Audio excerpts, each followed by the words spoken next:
I guess Mike's staying up there. Okay, welcome everybody. I think we have a pretty good program for you tonight. I'm glad to see a good turnout, and I'm gonna say very little tonight. I just wanted to bring it to everybody's attention that our sign is redone, our post is redone. The post thanks to Steve Taroni, the sign thanks to the Hill School, Helen Nelson. Senior Master of Arts at the Hill School did the sign for us for free, which is good for us. So we really appreciate that. So I want to bring that to everybody's attention. Also, we have a new member of our board of directors, Bill Troutman. You want to stand up? He has joined the board. So welcome, Bill. And I think without any more ado, I'm going to turn this over. Tonight we have with us Dr. Stephen Seglets, and he is going to talk about his father's role in the success of America's first spy satellite program, which was called Corona. It was a key element in the Cold War, I guess back in the 50s and 60s. 1960 was the first successful mission. I wasn't sure what year that was. And his father was a resident of Pottstown, so this is very good. So he's going to talk a little bit into the history of the program and some of its advances in technology. I hope I get this right. Let me get this right. You live in Bel Air, Maryland? Bel Air, Maryland, that's right. Correct. And you have a degree in mechanical engineering from Drexel Institute. So I think that's pretty good there. He's retired after 41 years of service as of September 2021, and he remains a resident of Bel Air, Maryland, with his wife of 27 years, Gabrielle. So without any further ado, I'm going to turn it over to Stephen. Thank you, Dave. So how about it? And I'd like to thank also the Historical Society for extending the invitation to me. I greatly appreciate the chance to be here and talk to you about this. Also thank my mom for agreeing to be my slide changer for today. So I appreciate that. So the talk today is based, as Dave said, on the work that my father did toward the first spy satellite in the world. And the way this talk is going to be structured is I'm first going to speak about sort of the historical context of how this program arose, and then towards the end of the talk I'll get into the specifics of the technological hurdles that had to be overcome and where my dad fit into that aspect. So it was a national effort. There was people all across the country, Kodak working on the camera end of things, General Electric working on the recovery of the satellite from space, and Lockheed was in charge of putting the satellite into space. So, Stephen, could I have you speak up? Speak louder, okay. I normally don't have that problem. I was always the kid who would get caught. Oh, okay, very good. I can use the mic. Excellent. Thank you. So, I like waving my hand, so I would prefer to stay here. So I will speak through the microphone here. So, next slide, please, Mom. So the project is known as Corona, which was the first spy satellite. It really provided, as the history will tell us, provided America with, and the world really, with the victory. It was one of the key elements in the victory of the Cold War. It helped prevent perhaps nuclear war by providing the United States with information about what Russia's capabilities and intentions were. And it also helped pave the way for future manned space program that we know in the Mercury, Gemini, and Apollo missions by some of the key technology from Corona migrated into those. So next slide, please. So from the historical point of view, looking at the demographics of my audience, you probably, most of the audience here well remember these days, perhaps, that in the 1950s, nuclear bombs, both fission and fusion, were in the hands of the tyrannical government of the Soviet Union.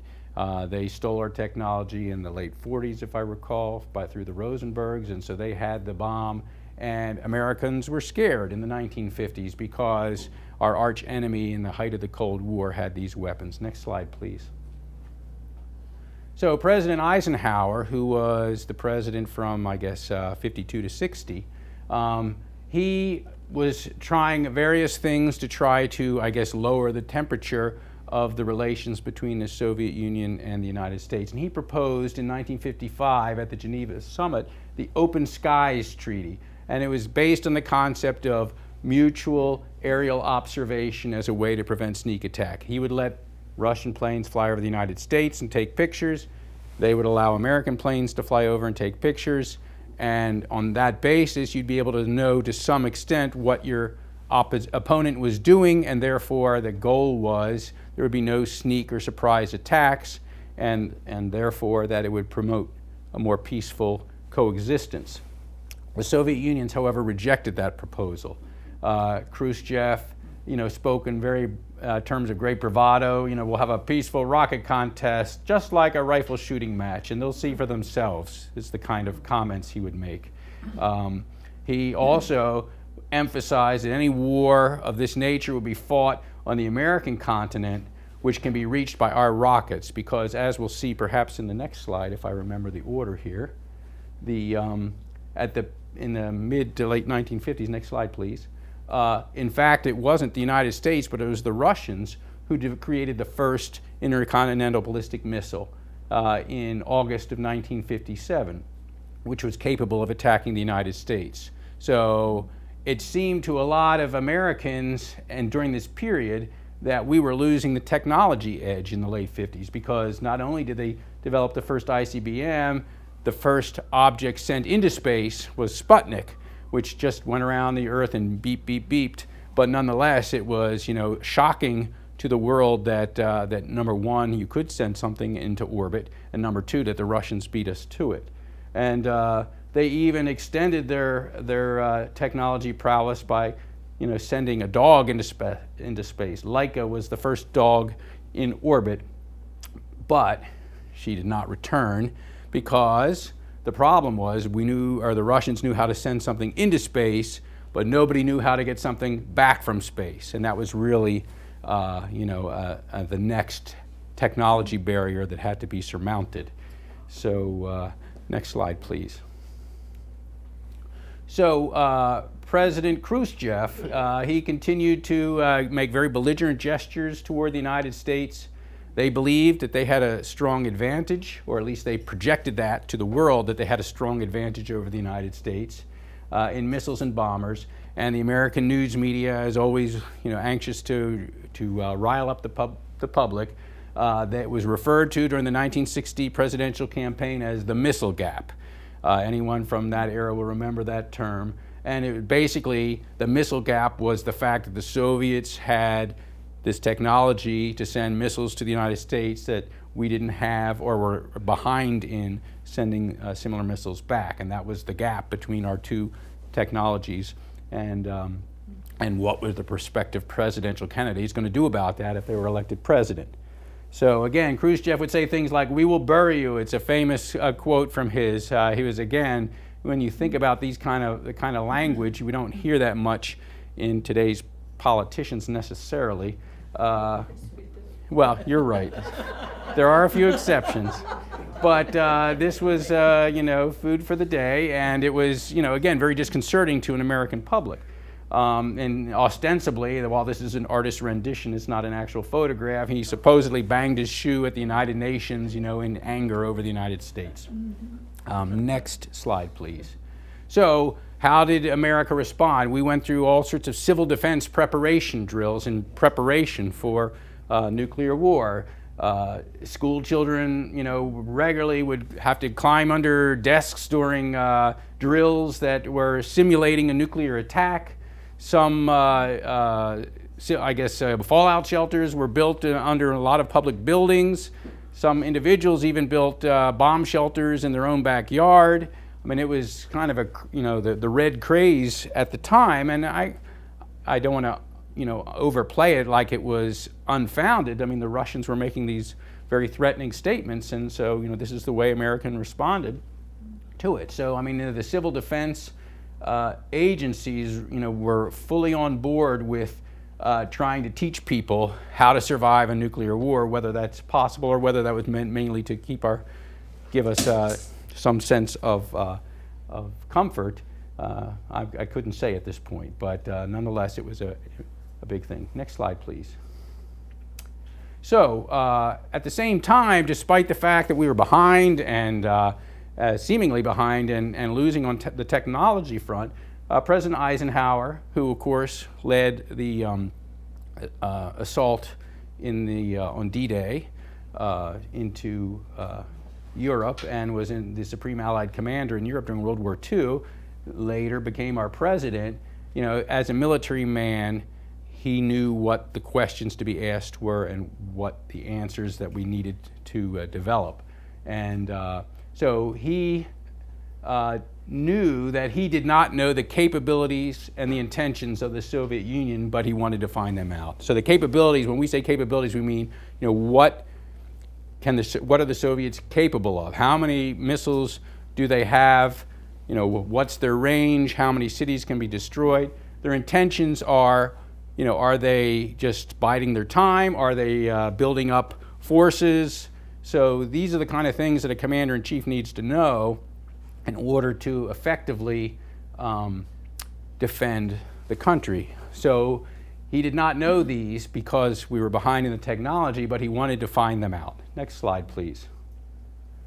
So in the 1950s, the first attempt to find out the Soviet capabilities and intentions was the U-2 spy plane.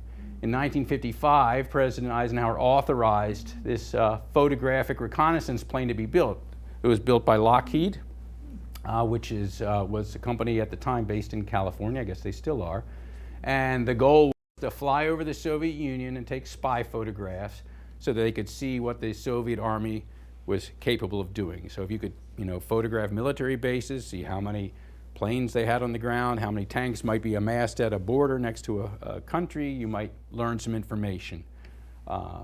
So this U-2, for example, flew for the time at an unprecedented altitude of significantly more than 80,000 feet. And compared to other planes of that era, it was far and above. And so the hope was, well, it can fly so high that the Russians, even though they know it's flying over them, they won't be able to shoot it down. But of course, they knew it was there because their radar told them it was flying over, and of course that also ratcheted up the tensions between the two countries. Next slide, please. So they kept trying to shoot it down, and 5 years later, after it was authorized, pilot Francis Gary Powers, he was shot down with a rocket in 1960. That would have been in, I don't know if it was May, but it was in the early summer of 1960.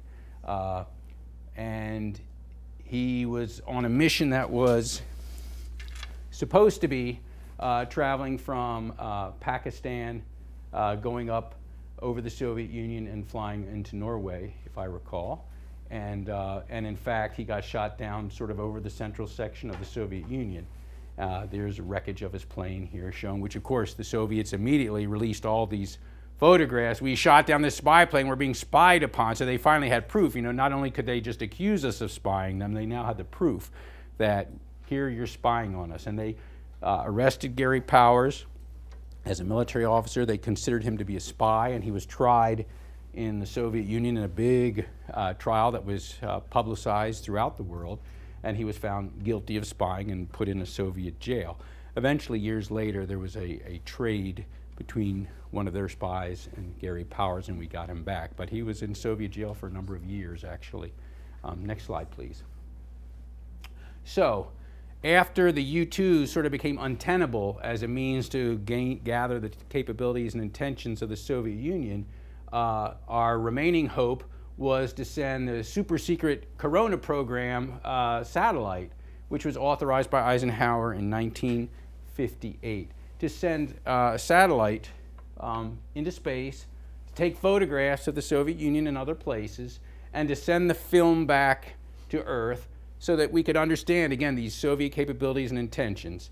Now, with this audience, I'm sure there's no difficulty in understanding that in the old days, cameras used film, not digital technology, and that film had to be sent directly to the chemical laboratory for processing, and there was no Wi-Fi way of transmitting the information through an Ethernet or internet or anything like that. So when you sent a satellite into space to take photographs, you had to get part of the satellite back that had the film in it, and then take the film and get it developed in the traditional way, and then have analysts, national security analysts, look over the film and try to figure out what the film was telling them. So the actual front end of the rocket that helped boost the Corona satellite into orbit was the Agena rocket, which was made by Lockheed. Once it was flying in orbit, inside the Agena was it was actually a stereoscopic cameras, two cameras that could look down at the Earth and take photographs. And the way this was supposed to work, after the film was exposed for the photographs, the film was then spooled up into a reel up in the front of the satellite. And then the goal was to send this portion, this bucket, if you will, send the bucket back to Earth in order to recover the film. So, next slide, please. So, and not only, I mean, when you think about the technology involved there, it's phenomenal. You had this object flying in space. It had to sort of turn around in space, shoot the cap that had the film back towards the Earth. It had to slow down, slow enough where you could open up a parachute. And then, in fact, the goal was that another airplane flying in midair would actually grab this thing out of the air rather than have it land in the ocean, and grab it in midair. So the actual part that was ejected and sent back where the film resided was this here. It's called the SRV, which stands for Satellite Recovery Vehicle, and it was composed of several parts. At the front end was the heat shield, which protected the film from the incredible heats that are developed during atmospheric reentry. There was the actual bucket where the film was held within. There was the parachutes of two varieties that were contained, and also then, of course, you had to have the engine, if you will, the thrust cone, which provided the power to basically eject the nose from the satellite. So, and all put together, it looks like this. Next slide, please. So, in order to keep this program secret, it's kind of hard to cover up the fact that you're shooting objects into space. You know, people from many miles away can see space launches, as we well know from the later days in Apollo. These were shot out of California to go up into space. So, since you couldn't really pretend you weren't shooting rockets into space, there was a cover story developed. And the cover story developed was, this isn't Corona. That was the secret term for the spy satellite. But what the public was told was there was the Discoverer program. And so the public name for the Corona project was the Discoverer program. And the Discoverer program, the public was told, was scientific missions that were sending, mice and monkeys into space to gather, scientific data on possible future sending of men into space. But that was purely a cover. There really was not a concerted effort to send mice and monkeys into space. They actually did develop the technology to do that because it was all part of the cover program. They actually had to go through the motions of developing these technologies so that people would think, oh yes, I worked on the monkey recovery, vehicle, so that sort of thing. So this was what the public was told. So you would have never heard the word Corona back in the late 1950s and early 60s. You would have heard the word Discoverer. and many people might remember that. Next slide, please. But unfortunately, failures were plaguing the US space program. And again, this is at a time when the Soviets were successfully developed already the ICBM and had sent Sputnik into space and so forth, sent Laika the dog into space. So here's just some news clips showing, that there's another failure for the Discoverer. These objects floating in space, we think they're leftover parts from the Discoverer that, didn't make it back. So there were 12 consecutive failures of the Discoverer mission. And some members of Congress wanted to cancel the program because, you're spending all this money, trying to study mice and monkeys, and it's failing 12 times. Why should we spend this money that we can use to, feed the poor people in China or something? And President Eisenhower, because not all the congressmen were aware of what the true mission was. From their point of view, they were seeing it as a scientific mission, not as a national security mission. But President Eisenhower, he did not concede to those calls because he knew that he needed to obtain information about the capabilities and intentions of the Soviet Union. So he continued and pressed on. Next slide, please. So finally, after 12 difficult failures, success was had on the 13th mission, and the bucket and there was a symbolic flag that was within it were recovered and taken to the president. Now in this case, the plane failed to recover the bucket in midair, so it actually did end up falling into the ocean, and the Navy went out and recovered it, and it floated long enough for them to do that, and that the bucket inside of the recovery vehicle was taken to the president, and he was presented with the American flag. An original of this newspaper article I have over on the right, which you can take a closer look after the presentation. It's from the London Illustrated News, I believe.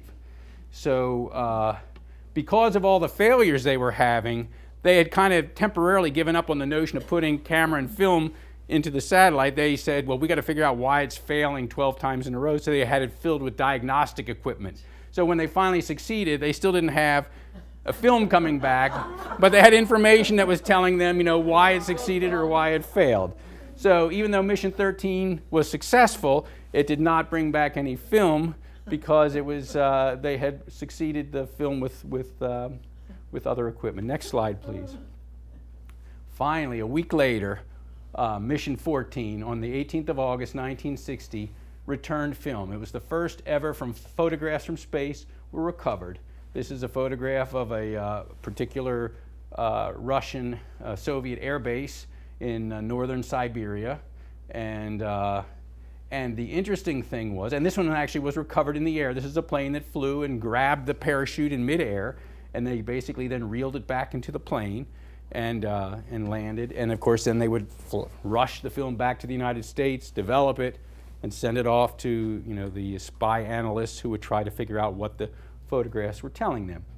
And what the photographs told them was that these Soviet bases were still under construction, that there really wasn't a missile gap that the Soviets had been telling us, that they had been bluffing us to think that they had this vast superiority, which they were going to use as a leverage in political negotiations.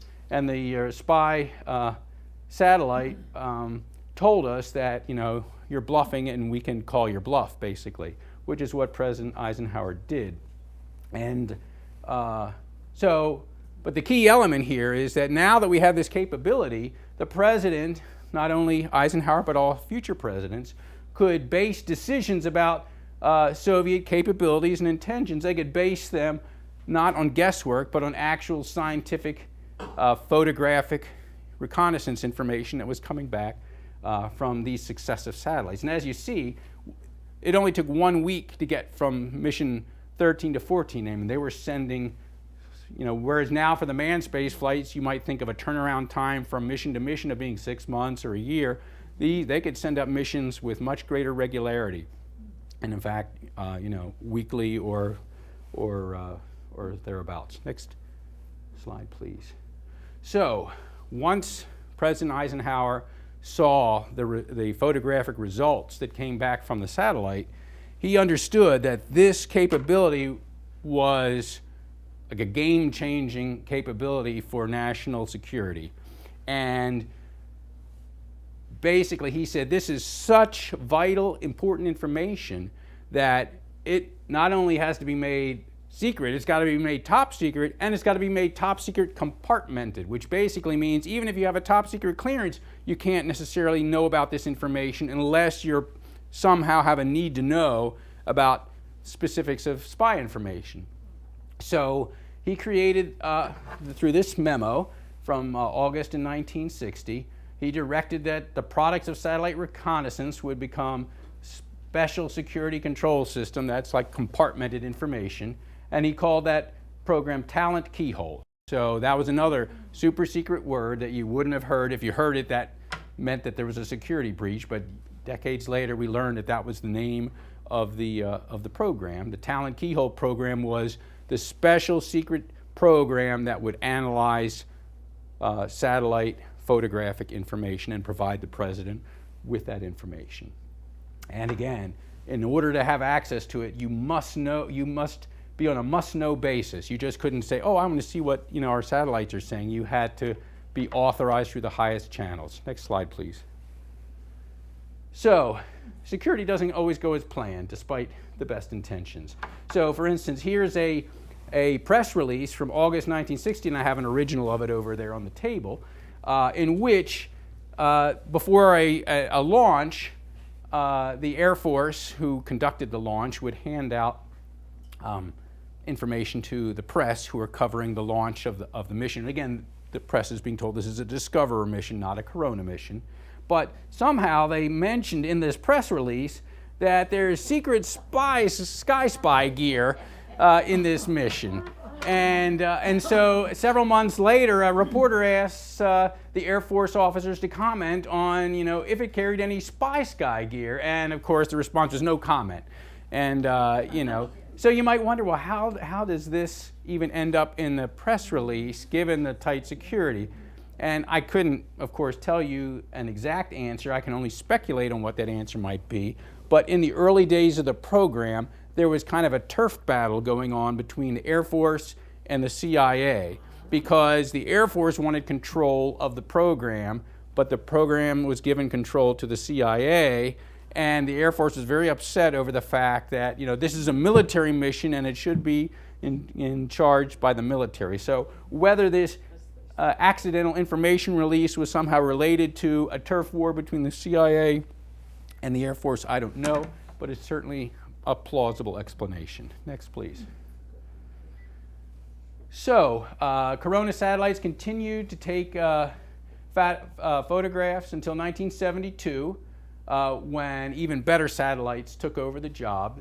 In all, there were 144 Corona missions, 102 of which returned useful film. So, the other ones would be missions that somehow got aborted along the way for one reason or another, or were not successful in capturing photographs. So what is the legacy of Corona during this period? So this would be from 1960 until 1972, the program was operating.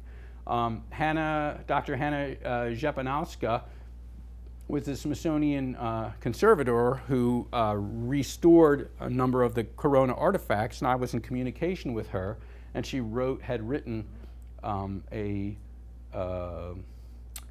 I guess the official Smithsonian legacy report on what Corona meant to the United States. And she pointed out two things which I think are very important to see. One is it played a crucial role in the Cold War that many believe helped prevent a nuclear war. So the Corona was that important to world peace and the security of the United States. And the other aspect she pointed out is very important was that the ability to bring an object back from space, when we talk about reentry, that's what we're talking about, the ability to bring an object back from space for manned space missions later in the 1960s was based on technology that was developed for bringing the film back from space during the Corona years, and that was an important technology development that helped us with our manned missions. Next slide, please. So now I'm going to transition now from the historical aspect into the technology aspect of Corona, where I can eventually get to where my father's work fit in. But programs like Corona, they just don't happen by luck. There's teams and teams, armies of scientists and engineers that had to overcome many, many barriers in order to make a program like this from nothing into a workable program. So here are some 8 things that I listed which were firsts for the Corona program. It's the first time that 4,000 pounds were ever put into orbit. That's a lot of weight to put into orbit when you consider that, I don't know how much Sputnik was, several hundred pounds perhaps. You know, it takes a bigger rocket, more fuel, a lot more technology to push a bigger object into space. It was the first time that we had a stable non-spinning satellite, which you need for photography. You can't have something spinning up in space if you have a camera. It's got to be perfectly, it can be moving, but it can't be rotating as you're filming the Earth. So that was the first time that they accomplished that. It was the first satellite to turn around in space, because as I showed, to send the film back, it sort of had to turn around and to slow it down, shoot the recovery pod backwards. And it was the first time they ever basically cut loose, stabilized, ignited a rocket, and sent something back from space. It was the first time that a reentry shell ever survived to return to Earth. So again, it's the first object ever recovered intact from orbit. It's the first parachute to slow something down from hypersonic speeds down to very slow subsonic speeds. Remember, it's traveling thousands of miles an hour in space, and you have to slow it down in order to be able to put, if you put a parachute out at those speeds, you're not going to work out too well. It was the first mid-air recovery of anything from orbit. Now I was talking about the plane that would fly over and capture the satellite in mid-air, the first time that ever happened. And it's the first time, of course, that photographs were ever taken from space. Next slide, please. So let's just take one of those miracles, we'll call it. The first reentry shell to survive the return to Earth. One of the more famous engineers of all time, Theodor von Karman, he said famously that reentry is perhaps one of the most difficult problems that one can imagine.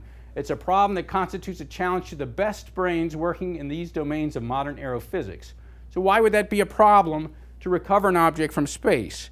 So if you're familiar with the notion of a shooting star, what that is an object coming into our atmosphere from space, and the shooting star is actually burning up in the atmosphere because there's tremendous friction when an object goes from free space into an atmosphere. It's kind of like, when I was a kid, I would slide along the ground in my pants, and the heat coming through if you're sliding on a carpet, the heat that goes from the carpet into your knee is like, well, that's just carpet, but you can actually end up burning your knee from sliding across the ground. Well, the same concept is at work here. As this object is flying back into the Earth's atmosphere, is generating tremendous heat from the friction between the Earth's air and the body that's trying to push through it at thousands of miles an hour. And so engineers had to devise a special way to allow this satellite recovery vehicle to return to the Earth without burning up during the heat buildup. Of course, I show a picture here not of the Corona, but of a later manned object, which the heat shield was on the back side, and that got really hot, but the men who were up in the capsule were protected. So the same concept had to be developed for Corona 10 years before. Next slide, please. So, what's the best shape for a heat shield? How do you basically put something in front of the film that's not going to burn up? So, coming into this, scientists and engineers had no clue what the best heat shield would be. Our initial thoughts were, well, it's got to be some sort of really sharp object because that'll generate the least amount of friction. The problem with that thought is it doesn't slow down. So you needed it to slow down, and you somehow had to do something with the friction. Plus the fact, not only doesn't it slow down, but where the shock wave meets that tip, it generates huge temperatures that go into the tip and eventually will melt away this tip, and it'll no longer be a sharp object. So the next thought was, well, let's make it a blunt body. By 1953, they were looking at sending a blunt body. Now the advantage here is the shock wave is detached from the front of the body. These are photographs that show density. So this black line here is the shock wave in front of this object that's flying from right to left. And that means most of the heat is being developed in the air in front of the object rather than attached to the object itself. So the heat can be disseminated into the slipstream of the air rather than onto the body itself. So that technology was put to use as missile nose cones, which were being used for our own ICBMs in the 1953 to 57 time frame. Missile nose cones were developed, and they took on a slightly different shape. And by the time they were contemplating, future manned capsules by 1957, they were developing different shapes that they would use. But as we can see, all of them involve sort of basically slightly rounded shapes in which the shock wave is detached from the body. Next slide, please. So the first objects that we got back from space, but not back from orbit, were our ICBMs. And of course, we didn't recover them intact. The goal was to get them to a target and they would blow up. So how did the heat shields on those work?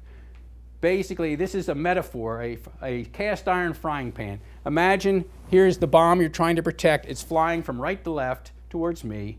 And if I send that back from orbit back towards the Earth, that's going to burn up. So the goal was, we're going to put a big frying pan in front of it, because we all know that while a cast iron frying pan gets very hot, it takes a while to heat up that frying pan. If you first turn on the heat on that cold frying pan, it's going to take you several minutes until that heat builds up in the frying pan, so all the cooks in the room can appreciate what I'm saying here. So this technique worked because it only took like 30 seconds for this bomb to make it from outer space back to the Earth. And if you could keep the heat off of that bomb for 30 seconds, it would successfully hit its target and blow up. So that was the technique used for ICBM reentry. And the concept was using this big heavy chunk of metal, like a frying pan in metaphor, to protect the bomb. Next, please. However, as I said, the notion of sending a bomb from one continent to another is different than the notion of sending an object around the Earth in orbit. How high it is different.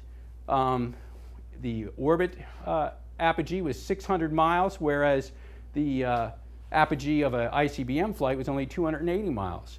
The other aspect that was different was, as I said, it only took 30 seconds for a bomb to make it back to Earth, but for the satellite, it would take maybe 5 minutes, they calculated, to get it back. And if you left that frying pan heating for 5 minutes, well, that's going to be too much. We can't protect the object, because by that point, that frying pan is going to be red hot. So we had to develop new technology. And not only that, because it's such higher in space, the speed is more, and that means there's a lot more energy to get rid of in a satellite recovery than there is in a missile recovery. So what this graph here shows is how much heat the object is being applied to for a missile, which is this tall, spiky curve, and for the satellite reentry, which is the slower, rounded curve. And so even though the peak temperature load on the missile is higher, it's very short and is very narrow, and if you will, the area under this curve, for any engineer who knows that kind of integration problem, the total heat that has to be dissipated is the area under this curve versus the area under that curve.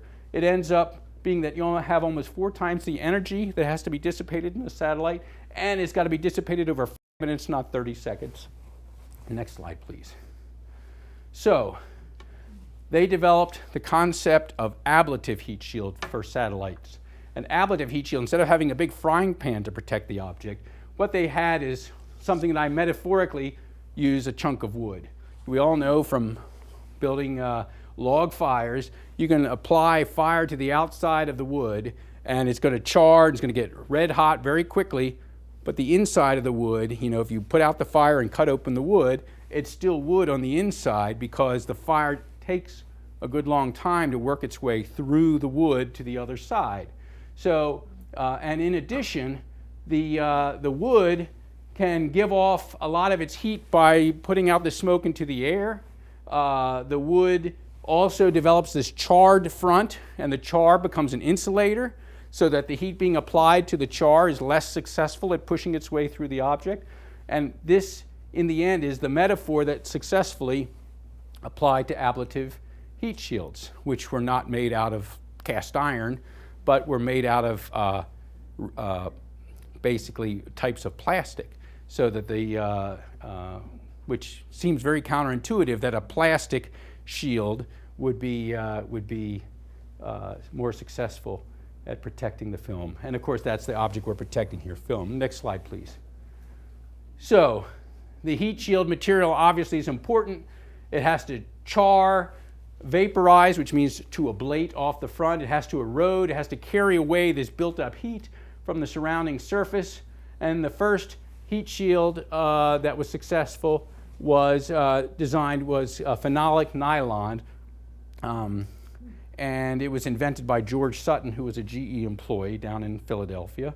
And the earlier ones that were not successful were made from a heavier phenolic glass.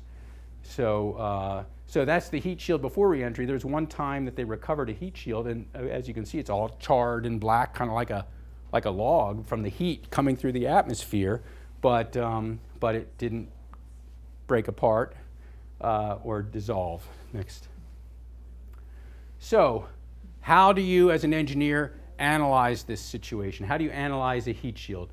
Well, as of 1955, when early work was being contemplated for this, they used a method called effective heat of ablation. And basically they said, well, how much energy does this satellite have? And so many kilojoules. How much mass, how much energy does it take to basically burn up a pound of this heat shield material that we're thinking about? It takes this much energy for each pound. So you basically divide those two numbers and you say, well, the heat shield's got to be at least this many pounds in order to be able to protect the object. But the problem with that approach is that's called a lumped mass solution. It gives you an overall kind of aggregate, but it doesn't tell you at any specific point, if the heat is more intense at one point on the shield than another point, you may have enough material, but if you don't put it in the right place on the shield, you could still burn it up in one place, which will cause a failure. So by 1957, they developed another technique, which is basically to use this approach, but instead of in one big calculation, they'd figure out how much heat was going to each point on a heat shield, and then figure out, therefore, how thick the heat shield had to be at each place. Finally, by 1960, an engineer, my father, developed the differential equations for ablative heat shield heat transport. And by solving these set of mathematical equations with the use of a computer, he was able to predict in a much more scientific way where you should allocate the mass along the heat shield that would best protect the object. Next slide, please.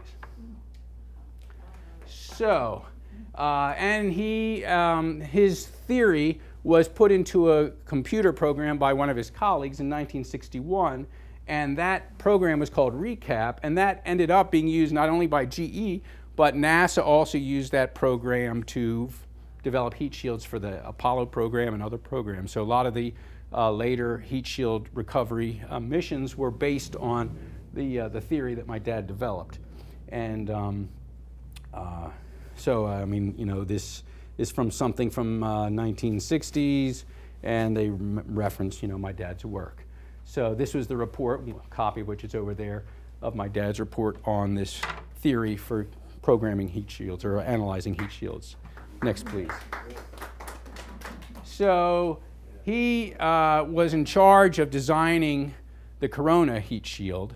And there were other engineers working on it. One engineer was looking at the heat that was developed in space, but my dad's job was look at the heat developed during this reentry process, which is a different and difficult challenge. And so he was the lead engineer doing that, and he helped design the heat shield. And he was recognized late in his life for this achievement, which I didn't know about until maybe 1 or 2. I didn't know about until 2010 or thereabouts, because it was all secret and he could never talk about it. So the Corona program was initially declassified in 1995 at the top levels, but it took another 10, 15 years for that declassification to work its way down to the lower levels. So it wasn't until 2 years before he passed that I learned about this, and I'm like, Dad, this is really fascinating. And so he helped contribute towards a book that came out around that time in 2012, which I have a copy over here, which was the National Reconnaissance Office basically grabbed all the engineers and scientists who were still alive, who'd worked on Corona, and said, write down your story so we can put it all together and like try to preserve the history that went into this program. Back in the last year of his life, the local newspaper did an article about him, and I also got our mutual university. We're both Drexel graduates, so the Drexel Mechanical Engineering department also did an article about him, which appeared on their website back in 2012. Next slide, please.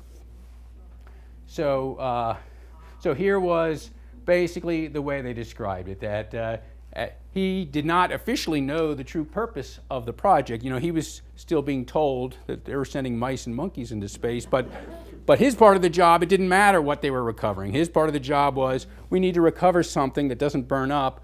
You need to develop this heat shield that can help us recover it. And so he developed the durable heat shield that contributed to the success of Corona. And here's a picture of him and my mom, who's with us this evening. Here's a picture of the heat shield. And again, that program, his theory was continued to be used for years for developing heat shields for later manned programs. I think that's might be the last slide. Oh no, actually, I think there might be one more. Is that it? Oh, so the last one is, which was really amazing for me to be able to do. You know, he was in the last year or two of his life, but having worked for the Army, I had access to find and look for, on the classified side, some of his old 50-year-old reports that were still classified. And so having found them, I put in a Freedom of Information request to the United States government and said, this is part of Corona which you've declassified. Shouldn't this report be made unclassified? So before he passed, several months before he passed, I was able to get several of his reports declassified from 1960 and 61. And I was able to, show him, do you remember this report, Dad? And so that was really great. So, these were classified for over 50 years that detailed the development of these heat shields. And so my mom and I, in that last year, he was too ill at that point to go, but there was a gathering of GE people down in Valley Forge that discussed the Corona program. And Ingard Clausen, was the program leader. In fact, he was the one on the picture showing the mice that were never sent into space. He was there as the principal speaker at that event in 2012, and he autographed my mom's copy of the book by saying, to John Seglets for saving the free world, and he signed it, and that was, and very meaningful both to my dad and my mom and myself, of course. And so I believe that concludes my talk, and if there's any questions, I'd be happy to take questions. Bravo. Thank you. Tell us about the Kennedy expedition, 1962, I'm sorry?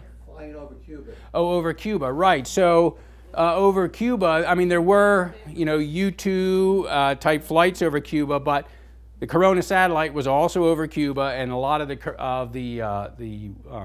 Cuban Missile Crisis reconnaissance came from the Corona satellite, not only from the U-2 aircraft. So so that contributed greatly towards the defusing of that as well. Any other questions? So his paper wasn't classified because he was doing that for the monkeys, I guess? It was classified because it described the technology to bring an object back from space. And so while the monkey story wasn't classified to the public, the specific scientific and technological details of the design needed to do that were very classified. So in fact, the report was classified when it came out, and it stayed classified for 50 years until I put in the Freedom of Information Act request. Just a little aside, in 1960, June, I graduated from high school, and immediately... I wasn't even born. Yeah, immediately got a job at Lockheed in New Jersey, Mm-hmm. Lockheed Electronics. I see. And funny, I had to have a real secret clearance. Right. And I wondered why. I just got out of high school. You know, Right. why would they want the secret clearance? Uh-huh, But I didn't know what they were working on. Right, exactly right. Interesting. And coming full circle, my son, when he graduated from Georgetown with a Russian major, went to Russia for 3 years and worked with Lockheed doing the joint satellite launches out of Baikonur. He wasn't an engineer. He Right, was a right. Language specialist. Yes. He's now with the FCC. Uh-huh. And he's just finished being the satellite bureau chief. Wonderful. Licensing the satellites. So Pottstown is still connected Right. with And one thing I didn't mention during my talk, I still have my dad's slide rule. And again, while younger people, I'd have to explain to them what this was used for. I'm sure this generation understands that, you know, before the days of computers, and there's a connection there too, because I spent my career working for the Army down at Aberdeen Proving Ground, which is the site of the world's first computer, which was built at University of Pennsylvania, but then shipped down to Aberdeen, who paid for it to use it. But for most people, this was the tool for doing mathematical calculations. And so this is my dad's slide rule that was used to help develop the heat shield that brought the first object ever back from space. If you went on Antiques Roadshow, you'd probably get a lot of money. Oh, probably not, but If you want to it means, mention that testing, all that corona, you know, foreboding and so forth, with the monkeys before and after, with the films done in GE and Chestnut Street. yes, Philadelphia. yes, it was 32nd and Chestnut is where General Electric's office that did this work was, which is literally across the street from the main entrance of Drexel University. So it was common for Drexel engineers to like get a co-op job, you know, over at across the street from the school at GE, which is my dad. I believe he had a co-op job at GE, and then later went back to work after graduation for GE. I'm also a Drexel graduate, so I know exactly the building where he worked. But by that point, GE, I guess GE was still there at that point, but they sold the building and moved out I eventually. actually did some testing on that body and so forth with vibration. Ah, They did vibration testing in the Right. building. They did the thermal vacuums, put it in the thermal vacuum to see if it would melt anything. Right. So that was all done down there. Yes, yes, indeed. Nobody knew what was happening down there. Right, right, yes. It was They were very, actually making missiles also for the Air Force. And when that came through the hallway to get in the elevator, that was all covered up. right, Cameras. yes, indeed, Pushing in there. right. That formula you showed it to us was rather lengthy. How long did it take him to work on that formula? I don't know exactly how long it took, but he, you know, fresh out of Drexel, he was a young engineer, I guess, while he graduated 57, so he would have been 28 already because he had served in the Army, and so he go on the GI Bill, got his degree. But so he was still a young engineer though, fresh out of college, and I'm sure, you know, all the old engineers were using sort of those old rule of thumb approaches to things, and he, you know, brought new technology with him that he was able to successfully apply to the problem, and so it became the standard approach for analyzing that problem. And any patents that he probably had to turn over to Lockheed. He didn't. That would be GE, which he was working for. But I don't know if you can copyright or patent a mathematical equation. So the software, though, GE, that became proprietary software when his colleague basically took his equations and put them into a computer code. That became proprietary software for GE, which they would then, you know, sell to or lease to the various government agencies that were building, you know, satellites and manned space objects. I think most of the recovery were in the Pacific, if I recall. That's correct. Most of the. Any evidence that the Soviets were lurking in case one was missed? Oh, I'm sure that they were. In fact, one of the failures, Discover number 2, actually that made it back to Earth, but it landed somewhere near Spitsbergen, which I guess is known today as Svalbard, up near the Arctic Circle above Norway and Iceland area. And so missions were sent out both by the United States and the Russians to go to Spitsbergen to try to find this thing. They never did. Well, we never did, and whether the Russians found it, they never told us. But you know, we that was not the intent to land there, but because things spiraled out of control, that's where it ended up landing.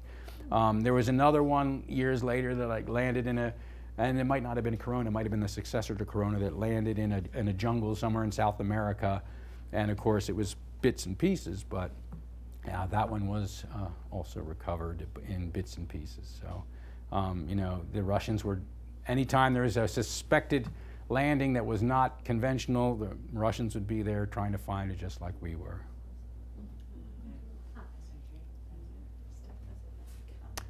Okay, well, I thank you very much for your time and interest and questions. I appreciate it.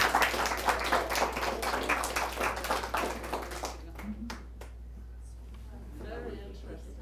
Thank you. All right, do we have another hand for the Dr. Seglets?